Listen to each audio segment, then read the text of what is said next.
Baiklah, di kesempatan pertama ini saya akan memberikan penjelasan mengenai pengertian hukum administrasi negara. Hukum administrasi negara di Indonesia dulu pernah dinamakan sebagai hukum tata pemerintahan dan hukum tata usaha negara. Namun sekarang nama ataupun istilah yang lebih luas dikenal adalah hukum administrasi negara. Menurut Lohmen, hukum administrasi negara menguji hubungan hukum istimewa yang diadakan dan yang memungkinkan pejabat administrasi negara untuk melaksanakan tugas-tugas istimewa mereka. Sedangkan menurut Prajudi Atmosudirjo, hukum administrasi negara itu berkaitan dengan operasi dan pengendalian kekuasaan administrasi atau pengawasan terhadap penguasa administrasi. Dari penjelasan-penjelasan itu, kita bisa memperoleh kesimpulan bahwa hukum administrasi negara itu adalah hukum yang mengatur tindakan pemerintah dan mengatur hubungan antara pemerintah dengan warga negara atau hubungan antar organ pemerintahan. Sumber-sumber hukum administrasi negara itu, yang pertama adalah undang-undang, yang kedua adalah praktek administrasi negara, yang ketiga adalah jurisprudensi, dan yang keempat adalah doktrin atau pendapat para ahli hukum administrasi negara. Sumber-sumber hukum itu adalah segala sesuatu yang dapat menimbulkan aturan hukum serta tempat ditemukannya aturan hukum itu sendiri. Itulah penjelasan mengenai pengertian dan sumber-sumberan yang dapat saya berikan. Terima kasih. Baik, selanjutnya saya akan menjelaskan tentang Fries Hermansen. Fries Hermansen ini sendiri terinspirasi dari asas diskresi, yang berarti kebebasan seorang pejabat untuk bertindak berdasarkan pikirannya demi kepentingan umum. Asas diskresi ini juga menjadi pelengkap bagi asas legalitas yang kita tahu merupakan asas hukum yang menyatakan bahwa setiap tindak atau perbuatan administrasi negara harus berdasarkan ketentuan undang-undang. Akan tetapi tidak mungkin bagi undang-undang untuk mengatur segala macam hal dalam praktek kehidupan sehari-hari.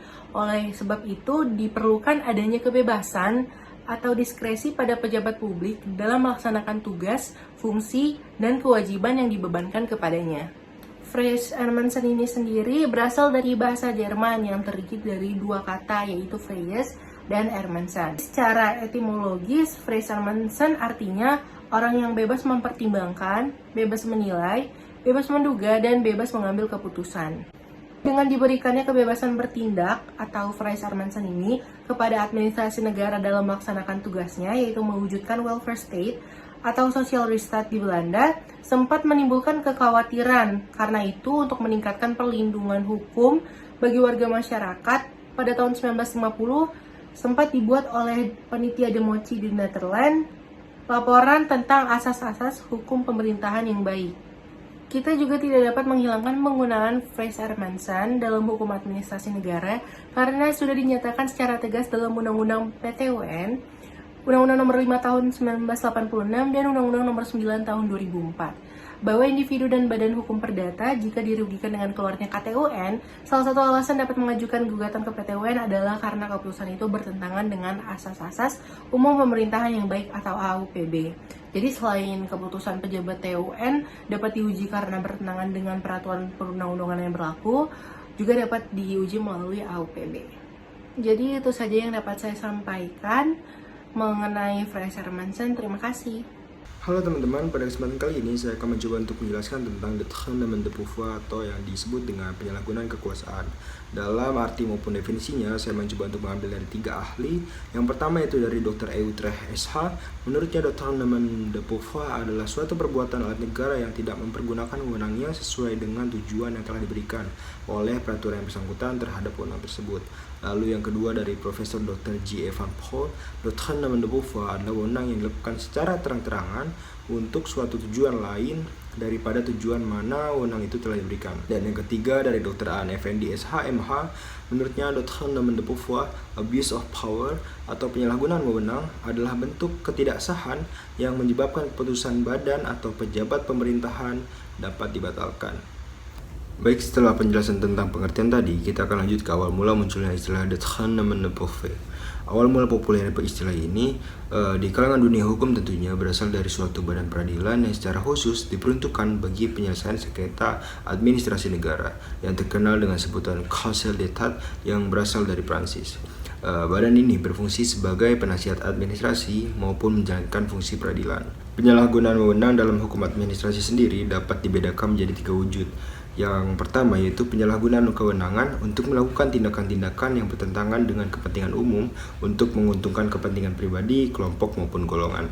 Dan yang kedua, penyalahgunaan kewenangan dalam arti bahwa tindakan pejabat tersebut adalah benar diajukan kepada kepentingan umum, namun menyimpang dari tujuan apa kewenangan tersebut diberikan oleh undang-undang atau peraturan yang lainnya. Dan yang ketiga atau yang terakhir, penyalahgunaan kewenangan dalam arti menyalahgunakan prosedur yang seharusnya digunakan untuk mencapai tujuan tertentu, namun menggunakan prosedur lain untuk melaksanakannya. Oke, pembahasan yang terakhir yaitu tentang ciri-ciri daripada Detachement de Pouvoir. Yang pertama yaitu ciri-cirinya adalah menyimpang dari tujuan atau maksud dari suatu pemberian kewenangan, dan ciri yang kedua yaitu menyimpang dari tujuan atau maksud dalam kaitannya dengan asas legalitas, dan yang ketiga atau yang terakhir menyimpang dari tujuan atau maksud dalam kaitannya dengan asas-asas umum pemerintahan yang baik. Dari ciri-ciri di atas dapat kita simpulkan bahwa asas spesialitas mengandung makna bahwa setiap kewenangan memiliki tujuan tertentu. Penyimpangan yang terjadi akan menjadikan penyalahgunaan kewenangan atau Detachement de Pouvoir tersebut. Dan parameter peraturan perundang-undangan yang baik dipergunakan untuk membuktikan instrumen atau modus penyalahgunaan kewenangan sesuai dengan pasal 3 UU PTPK. Baik, hanya itu yang dapat saya sampaikan, kurang lebihnya mohon maaf, semoga bermanfaat untuk kita semua. Selanjutnya akan dilanjutkan oleh rekan saya Hasnan. Terima kasih. Di sini saya akan menjelaskan perbedaan antara ketetapan dan peraturan.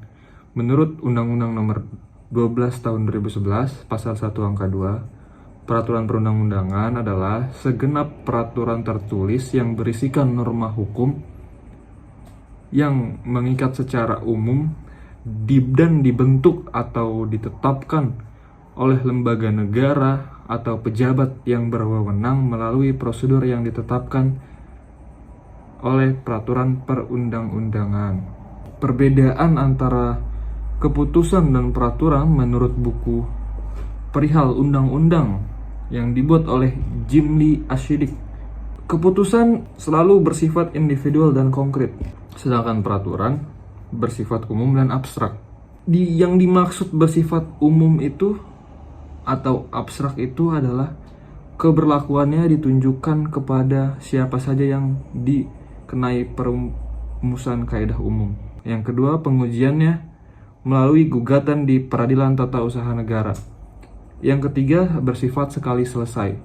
Dan untuk peraturan, bersifat general dan abstrak. Pengujiannya untuk peraturan di bawah undang-undang ke Mahkamah Agung, sedangkan undang-undang diuji ke Mahkamah Konstitusi. Yang terakhir, peraturan bersifat berlaku terus-menerus. Itu saja yang bisa saya sampaikan mengenai perbedaan antara ketetapan dan peraturan. Terima kasih. Baik, pada kesempatan ini saya akan menjelaskan tentang ketetapan HAN yang dapat dibatalkan. Seperti peraturan dan ketetapan lainnya, hanya suatu peraturan dan ketetapan ini memiliki syarat-syarat yang harus kita penuhi untuk membuat peraturan itu sah.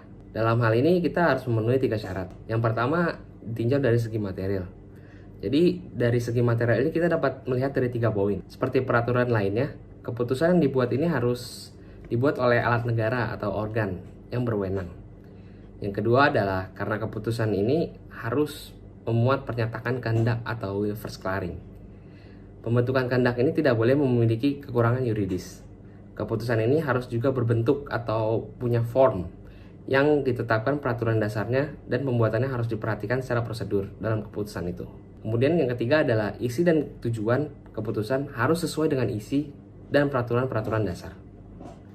Yang kedua, ditinjau dari segi formil.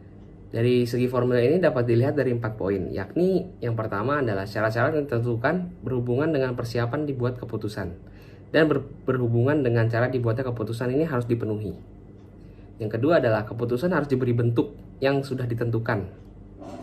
Kemudian ketiga ada syarat-syarat yang ditentukan berhubungan dengan dilakukannya keputusan juga harus dipenuhi. Yang ketiga adalah sahnya ditinjau dari segi teknis.